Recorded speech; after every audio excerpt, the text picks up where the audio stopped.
Welcome back. Thank you so much for being here. We're really excited to kick off day 2 with you guys. This is so exciting. I don't know about you, but my mind was racing last night about all the things that we had talked about in day 1's kickoff call and what I'm going to try to do this month and the goals I'm going to meet. And so I'm really excited that you're here or watching the replay. It's day 2 of our No Spend November challenge. And Jen and I are here live with you with some of our members. And let's just start, Jen, with a recap of yesterday, and then we'll dive right into today, okay? So yesterday we talked about the why, like why are we even doing this challenge? Why would we even try to spend no money, which is really spend only our money on our needs this month. And the reason is because we want to plan ahead for a time that might be more expensive for us. Let's say next month when we're shopping for the holidays or going to events for the holidays or having big meals for the holidays, right? I just said 3 things that probably like all of us in some way will be spending more than our typical month's budget on next month. And so that's really the why behind it. The great news about this is everything we're trying this month, we're practicing this month, really will benefit us in the long run, months ahead, right? Because we're building habits by doing the same behaviors over and over again. So we also talked about how we have to make time for our money. It doesn't just magically happen by showing up on a call. We're glad you're here. It's definitely the first step. You've got to take action. You got to do the learning. You've got to do the tracking, and you got to do the work, right? And so we talked about different ways that you could carve out that time in your calendar where you can put down that you're actually going to take that time to work on your money. And then last, we talked about the 50-30-20 framework, which is a framework to look at your big picture, kind of your buckets, so your big categories of money. We talked about spending at about 50%. Your percentages might be a little different. Ours are probably a little different. They're probably different at different times of your life, right? But depending on your goals, we need to spend at least probably our biggest chunk of money on our needs. And those are the things we're going to keep spending money on this month. We're going to keep paying our mortgage payment. We're going to keep paying our, car payments, our groceries, things like that. But the 30% category is our wants. Those are some areas that we can look at with a little bit more of a critical eye this month, like our TV subscriptions, like our going out to eat, dining out, like extra clothing, right? We can think about how we want to spend. And Jen's really going to get into that actually right after this introduction about conscious spending. So we can save more in that category and put it towards that 20% category, which is our savings. So we could spend it later on our financial goals. So let's go ahead and get started with day 2. Jen, you want to tell us what we have in store for day 2? Sure. All right. So day 2 is a little bit more of the in day 1 was like Sybil was saying, kind of like the nuts and bolts. And then day 2 is more like, hey, how do we make this happen? Like, what is the fluffier stuff, right? The decorations on the structure that we built yesterday. So we're going to talk about conscious spending. And we are going to kind of give some examples of conscious spending and how you might incorporate that into your everyday life. We'll talk about no spending examples and tips. So sometimes I think when we say no spend, it gets panicky, like I have things I have to pay for, I have things I have to buy. And we know that, and we're also still going to spend on those things. Please don't skip your mortgage payment or not pay your rent this month. That's not what this is about. So we'll give some examples and tips about what no spending can look like. And then we'll go into some accountability suggestions and things that you might be able to do to hold yourself accountable and make this month. I think when you think of it like a challenge a little bit, not a challenge like, oh, this is going to be so hard, but a challenge kind of like a game, it makes it a little bit more fun to participate. So hopefully we can give you some things that make you excited about it. Excuse me. All right, so let's dive into conscious spending. While I was just talking about this, I was reminded myself that a few months ago, I did like a conscious spending challenge on social media. And I posted, I can't remember if I posted every day or every other day, but I just did it for like a week or a couple weeks. And I talked about ways that I didn't spend that day, like choices I consciously made not to spend. So with this coming back up, maybe we'll put a conscious spending challenge on social media as well. That would be fun. Yeah. So basically, what I would be asking you to do, or if you were a conscious spender, what you would be doing is taking a moment, taking a pause, a beat, whatever feels right, to thoughtfully consider every single dollar you spend. So, how this looks, I'm in the grocery store. Here's my first example. I've got my grocery list and I'm driving and I'm like, those chips aren't on my list, but they sure sound really good. And I put them in my cart. And then I say, hold on, before I put those in my cart, I'm going to stop and I'm going to think, do I really need these chips? Are these on my list? Could I save this? Chips are so expensive now. $4 or 50 cents or $5 or whatever. Yep, I could keep that $5 right there and I'm going to put it back. And in my brain or on a note or whatever, you're going to think to yourself, I just consciously saved $5 for myself. I just consciously didn't spend $5. Then as you keep going, that's what you're going to be doing. You're going to stick to your list. You're going to avoid the extras. And if you're somebody who shops without a list, you're just going to focus at the grocery store on putting the things you actually need to prepare the meals that you're working on. You're going to avoid the extras this month. Does that mean that you don't get anything extra or anything fun? No. If you're like, well, normally we would have like a treat every night. So let me just get one thing of ice cream. We can all have a little scoop every night over that. That's totally fine. I'm just asking you to consciously think about every single thing because it will be shocking to you how much money you will not put in your cart, how much money you will not spend on that shopping trip if you're really thinking about every dollar that you spend. A second example is buying online. So I shop online. I do a ton of online shopping. I'm sure most of us do now. And what can happen when we're buying online is I go, let's say, to Amazon and I put something I actually need in the cart. We needed these little vacuum bags for our pool vacuum. So I put those in my cart. And then I'm like, oh, look what's in my cart that I saved for later that I might be thinking about. Or then I start scrolling because it's like, oh, look at this cute new fall sweater pops up on Amazon. You've looked at this before. And then I have to remind myself I only need these pool vacuum bags. I don't need these other items. And I have to stop, right? Because if there was something I was going to put in the cart, that would pull money from my budget, right? So I want to consciously spend and say, these are a need, these are not. I'm going to leave those things in the save for later or whatever it is. And I'm going to go ahead and just check out with the one thing I need. I also think this applies at night. A lot of people, I think, like Instagram scroll at night and there's all those ads for the super cutest thing for your house or the holiday decoration or whatever that is going on right now. And it is so easy with like 2 clicks to get from Amazon to a cart. And so I want you to consciously think before you click, okay, do I really want to spend the $45 on this glittery turkey? Do I really need this month? And if the answer is no, then I just want you to like put your phone down, right? Stop the scroll, do something different, turn on a TV show, put on music, podcast, whatever. But I want you to really be thoughtful about every single dollar that you spend, no matter where you are or what you're doing. Even if it's a need, you're going to stop, pause, and think, do I really need this? Yep, I actually really do. Okay, I'm going to go ahead and move forward with the purchase. And then what I think is fun is to keep track of all the money you actually don't spend because you're consciously spending this month. Have you ever done this, Sybil? Yeah, you know what? When you're talking here, it's really making me realize how important the pause is, right?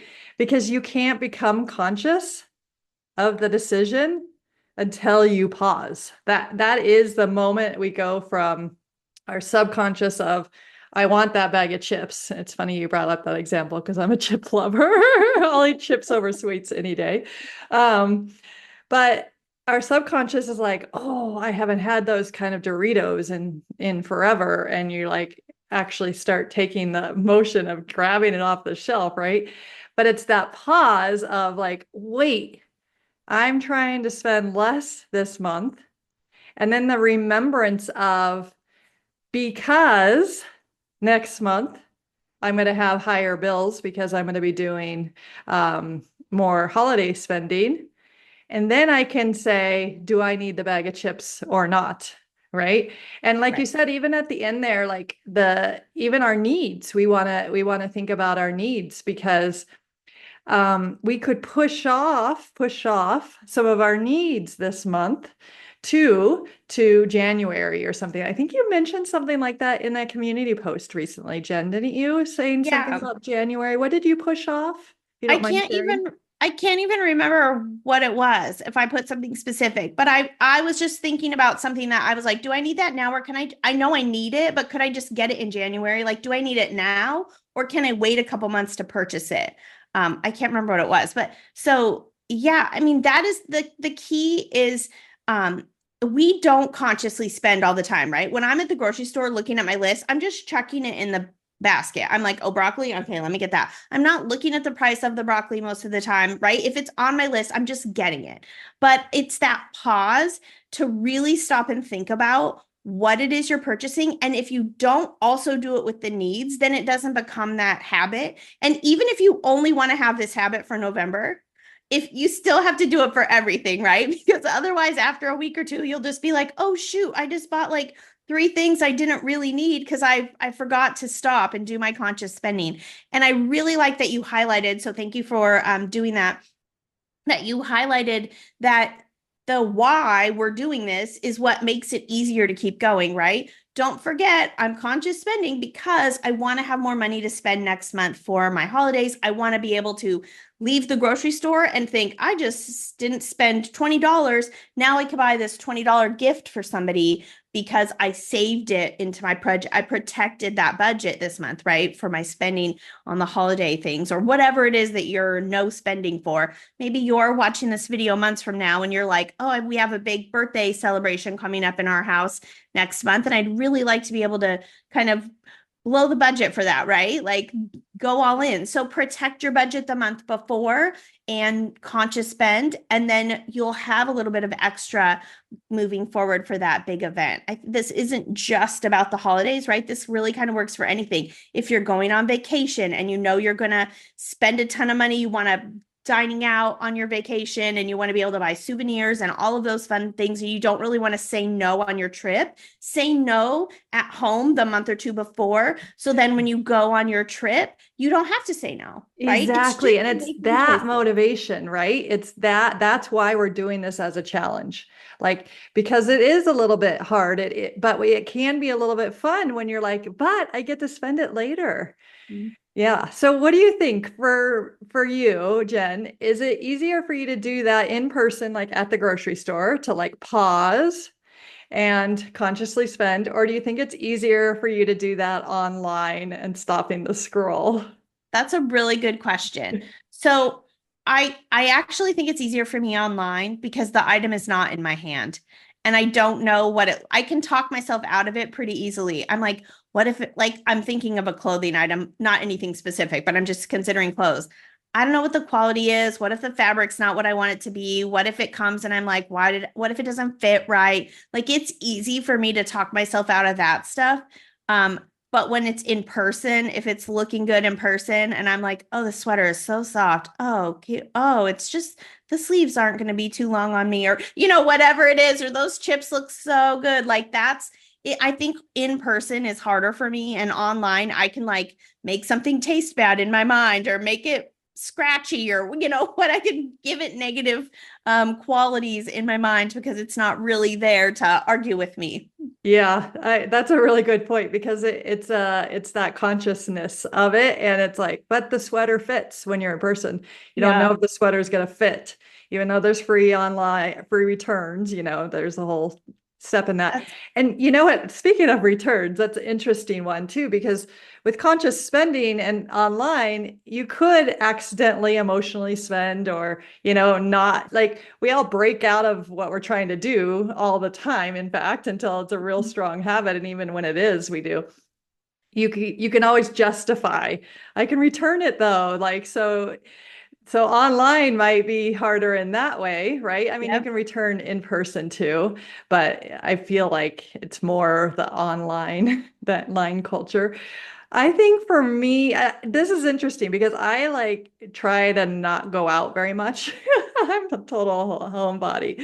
And so the idea that I have to stop the scroll or the thing stops the scroll for me that makes my subconscious is like, I like that. I want to buy it. I probably stop the scroll. But then I have to pause and say, I don't want, I don't need that right now because my goal is this later.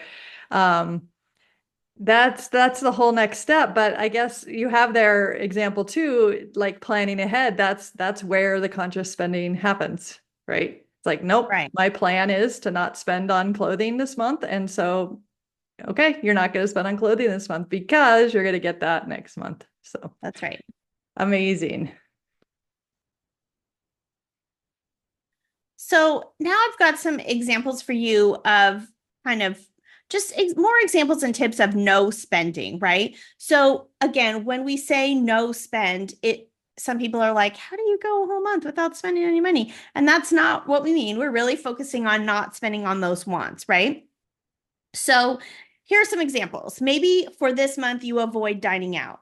Or if you're somebody who dines out all the time, right? Some families or also it's like regional, cultural, like people who live in the big city tend to dine out more and all of that. So we're not asking you to like not dine out at all. Also, we're not telling you what to do. You get to create your own plan, right? But these are just suggestions.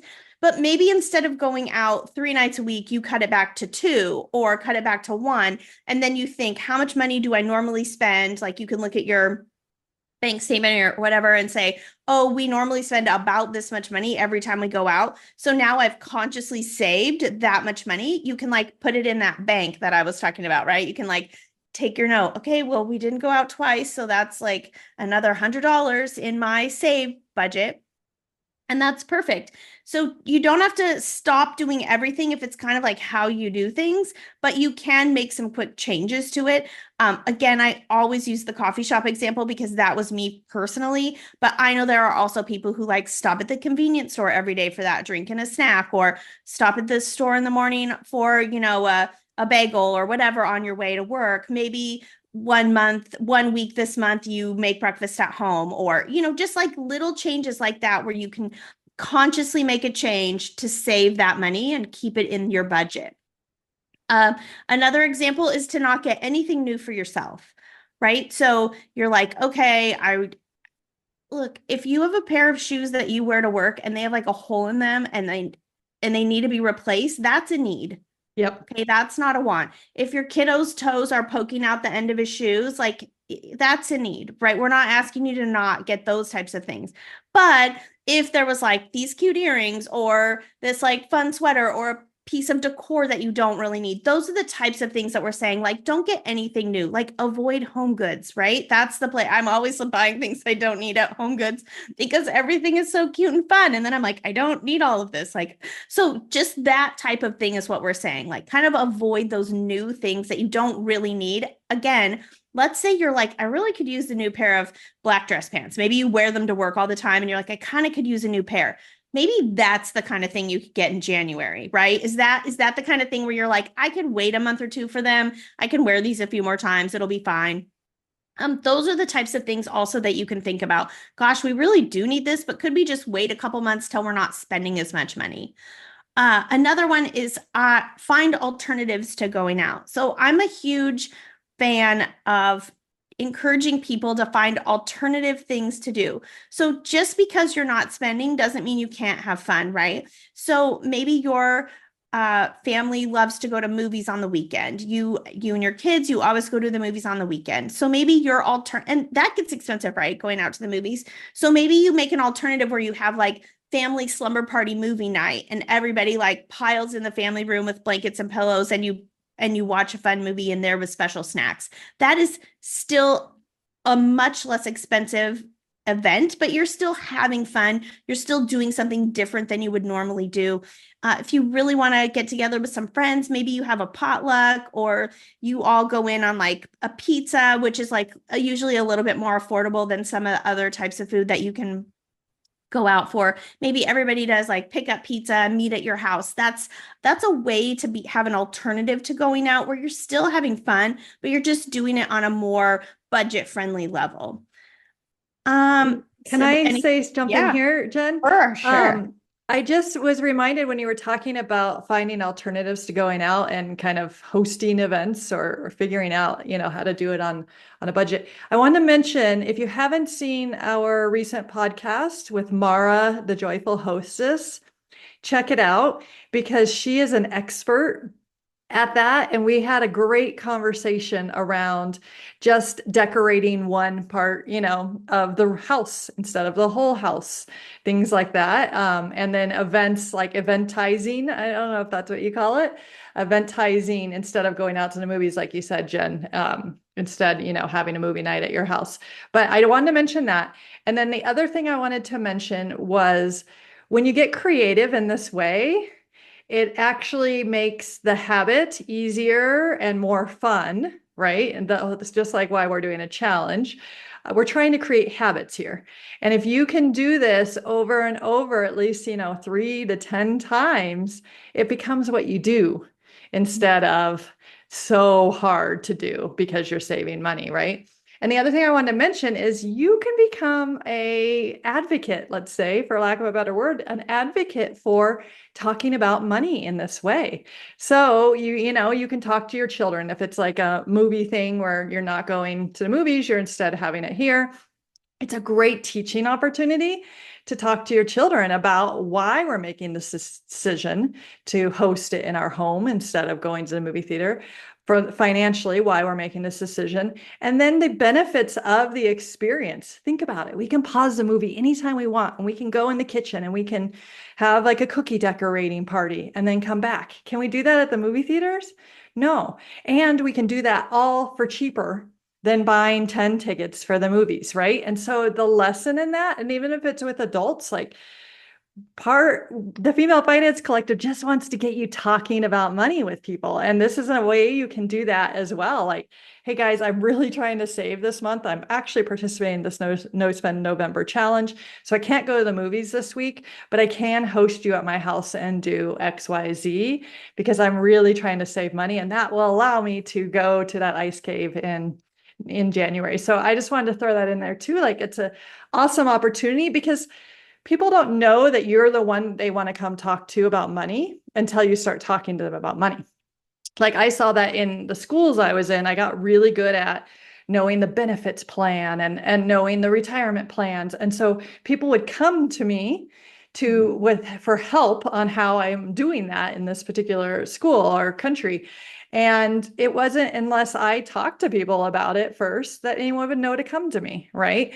And so you can be an advocate for, financial literacy, actually, through this idea of finding alternatives too.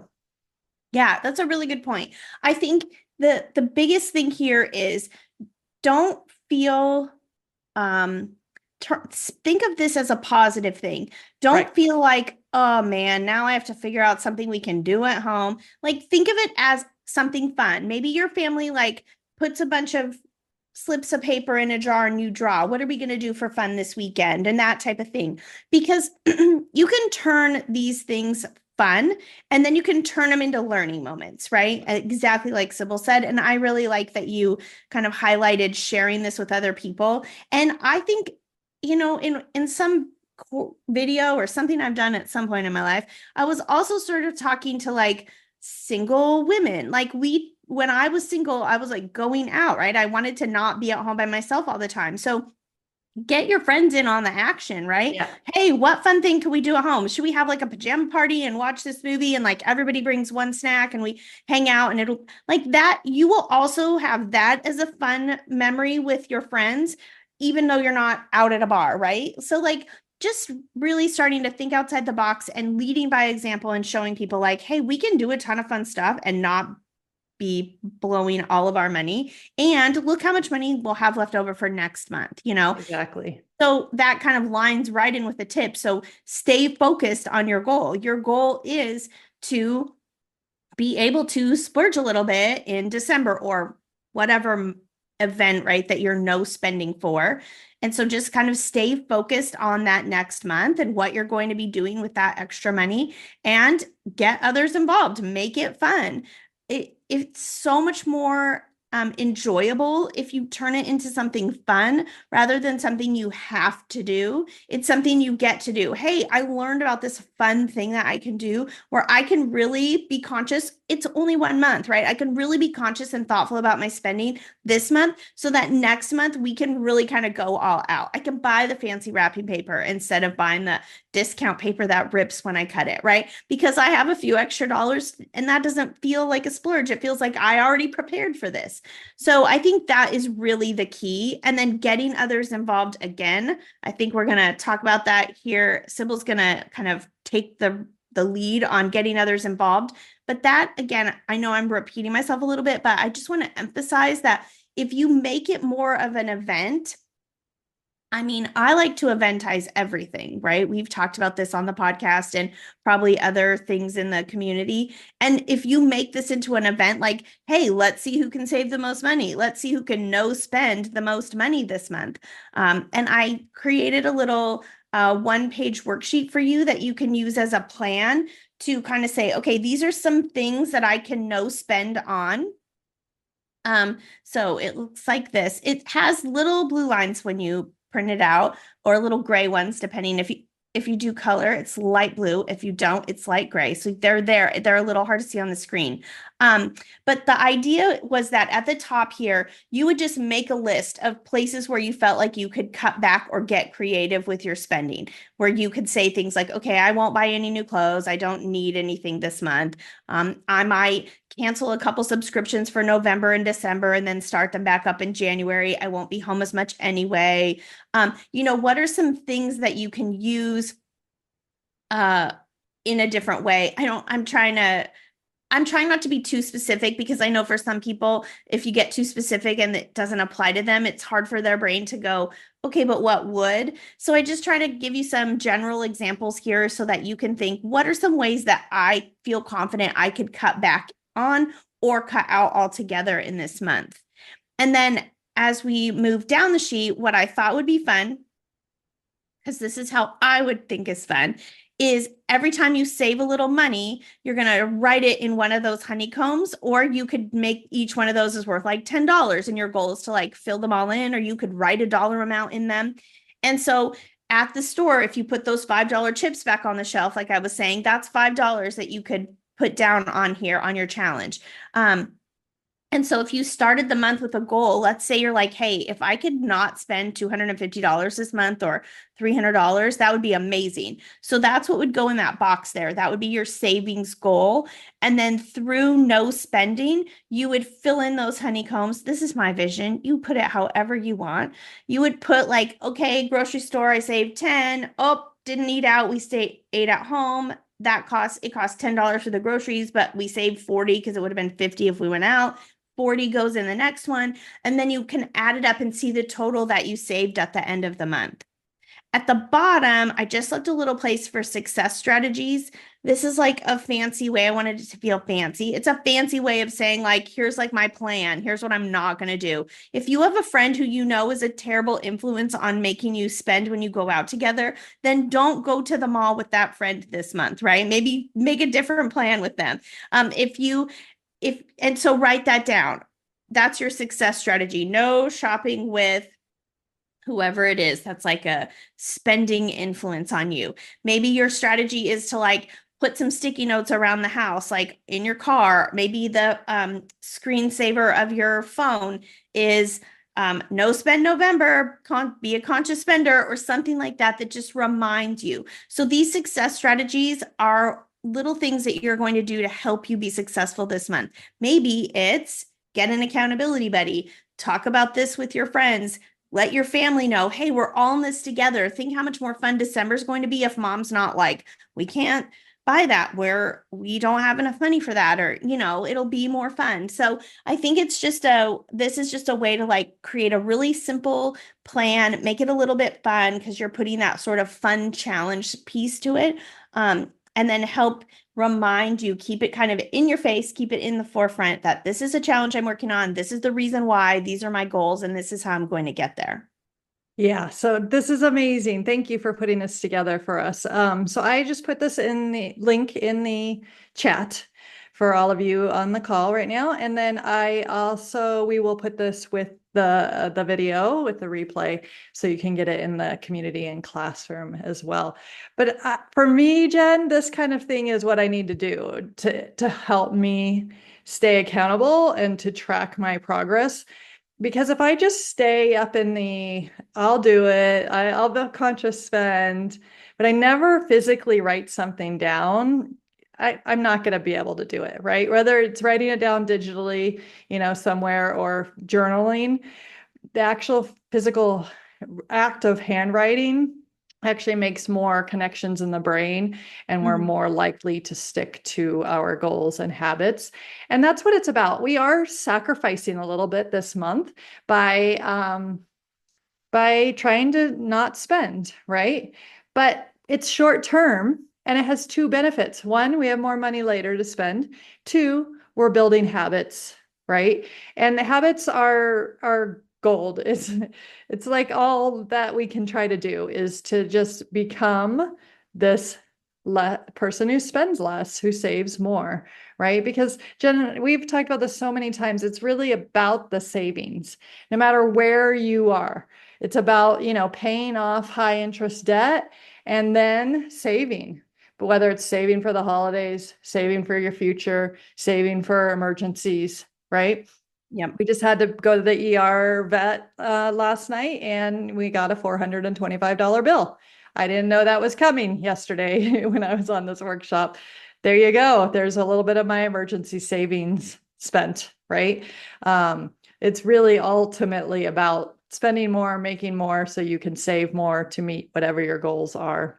So let's talk a bit about also the accountability piece, because the writing these things down is really, really crucial, as well as having other people, places to talk about these things and hold each other accountable to it. I write my daily schedule on a whiteboard every day, and I send it to my sister, a photo of it. And that's just purely for accountability to me, to know that every day I've got to make a schedule. Every day I've got to send it to her. Somebody else can ask me questions about it. She rarely does, but sometimes she does. But that keeps me doing a daily schedule, right? Same thing with our finances. We want to set these goals. We've got a community goal this month to not spend besides on needs. And now we want to hold each other accountable to actually doing it. It's such a crucial step. So you could buddy up with somebody in our community, or somebody, like I do with my sister with her schedule. But finding one person that's mutually wants to hold each other accountable around money is probably the most effective. And you might not be thinking, I have no idea. I have nobody I could talk to money about. I don't feel safe. I don't. So that's why we have the Female Finance Collective as well. We want to teach you financial literacy. That is the core goal. We are all about financial education. And we're all about supporting each other in the community and through this accountability. So each Monday, we're going to have a strand in the community that will give you a place, like we did with the Amazon giveaways in the past, that will give you a place to tell us how you're not spending this month. You can always make a post every day. We had a member doing that recently, just trying to make a post or a comment every day. I didn't buy the chips. Yay. I didn't. It seems so silly, but it's so effective. And it doesn't have to take a lot of time, right? Even with accountability buddies, I just use WhatsApp. You can use Messenger, whatever kind of method you use, but just writing it down in there and sending it to somebody is huge. So that gets to the next point of this publicly, this public idea, making your goals. And if you're comfortable, your numbers public really, really works.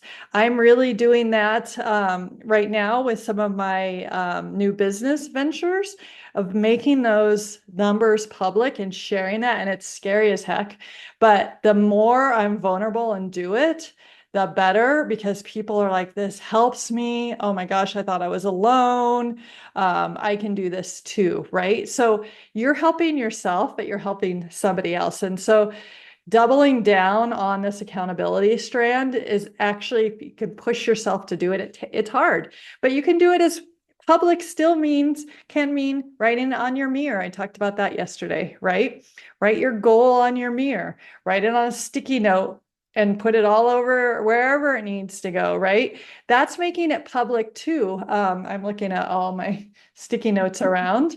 But this idea of actually getting it out of here and in front of at least yourself or somebody else really, really helps you meet your goals. And then setting a reward, and it should say in celebration for completion. So we're going to have a call at the end of this month.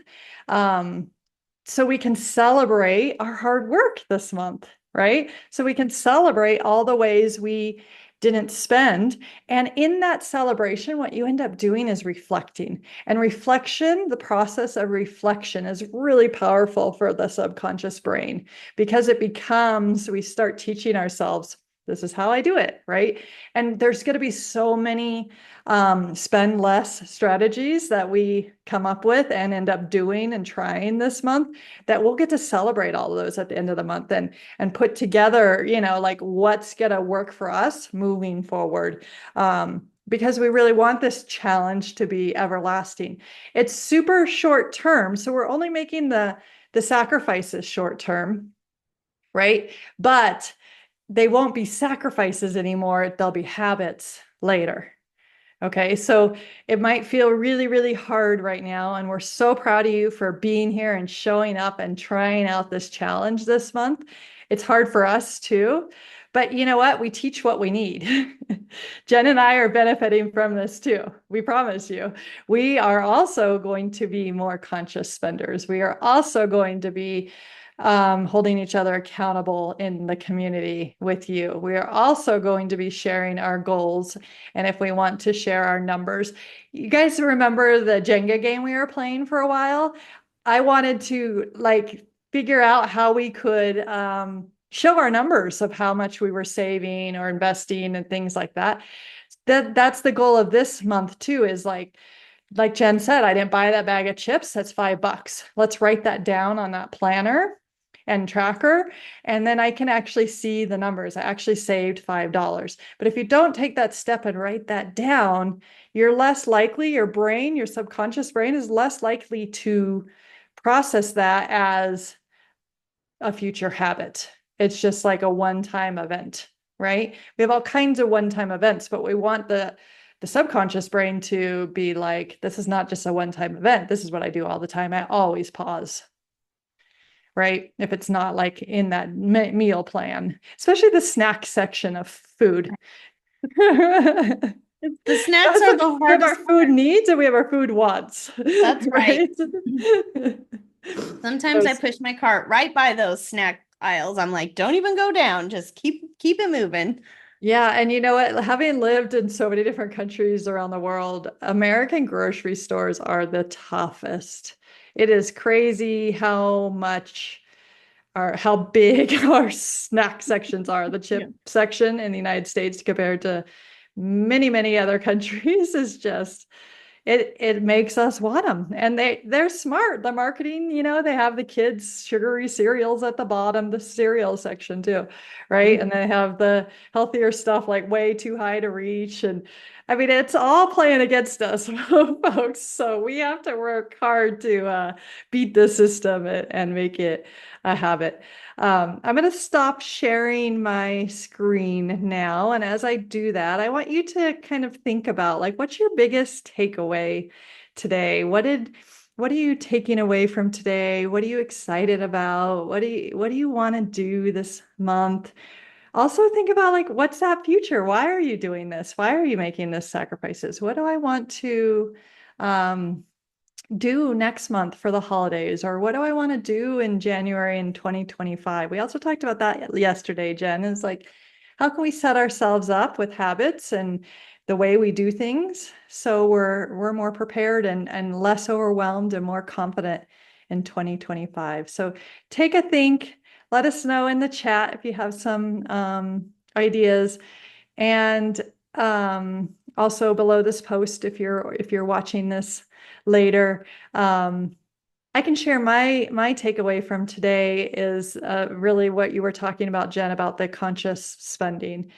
I think that applies to everything and anything. And if I can get good at that pause, that's really going to benefit me. So I'm going to really pay attention, maybe not only record in a little honeycomb, I saved $5 by not buying the bag of chips, but how hard or easy the pause was, right? Because that's going to make me realize, okay, that was hard and I did it. Yay. Like I really wanted that bag of chips Right. or whatever it might be, that sweater or that shoes.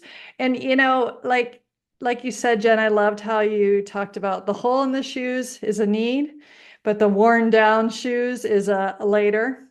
And so I think that's a really helpful framework too, is like, what do I need now? What do I need later when we're thinking about our needs, right? Because it's not as black and white. Like the mortgage or rent is pretty black and white. You got to pay that every month. But then there's a lot of other things that fall in that need category that we can say, I can do that later. It is a need. We're going to need new shoes, but we're going to try to push these as far as they can. And that's kind of like my Amazon subscribe and save thing of pushing it to later, right? So you don't have to spend all that money in November because you have an expensive month coming up, or like you said, a birthday later or whatever it may be. The other thing I wanted to share with people, in case we have friends who are very literal, because I have friends who are like, you said we are saving in November and spending in December. I want you to know that if you want to start your shopping now, that's okay. We're not saying don't spend one penny for the holidays in November, save it all for December. That's not what we're saying at all. We're saying use your budget in November to help you prepare for all of that purchasing. I love to spread out my holiday purchases. If I had my way and I knew what the nieces and nephews wanted and what people wanted, I would start shopping in the summer. Because then I can just do a little bit over each month. So if you want to start now, because you're like, I've got a list, I know what I need, I know gifts that people would like, and you are watching for them on sale, or you're like thinking about them on Black Friday, or something's hard to get and it comes up. This is the time now to go ahead and buy that and just think, oh yeah, I'm preparing to pay for that with this month. So I don't want anyone who's like, oh, they said wait till December. Nope, that's not what we need. Yeah. So if you want to start preparing now, so less money's coming out all in one time, that is also a really good strategy. So do what works for you. Yeah. Yeah. I love that. And I wanted to remind you too. Oh, you might not be able to see this. We've got our budget planner in the community as well. Sorry, with my blur on, you can't really see that. But we have our holiday budget planner to help you with that too. So like Jen said, if you're doing it now or later, that's not the point. The point is you're planning outside of this and you feel free to do it. But use up that holiday budget planner too, together with the planner we gave you here today. Yesterday, we gave you the 50, 30, 20. We have all the modules in the classroom. If you go to Foundation Builder, Financial Foundation Builder course in the classroom, you can also see how to do the tracking and budgeting in another way there. Okay. We're trying to give you lots of tools. We can't wait to see how this goes for you, but we won't know unless you tell us. So participate in the community. Okay. Let us know what you're saving money on. We'll continue to do the same. And we really appreciate you being here. Thank you so, so, so much.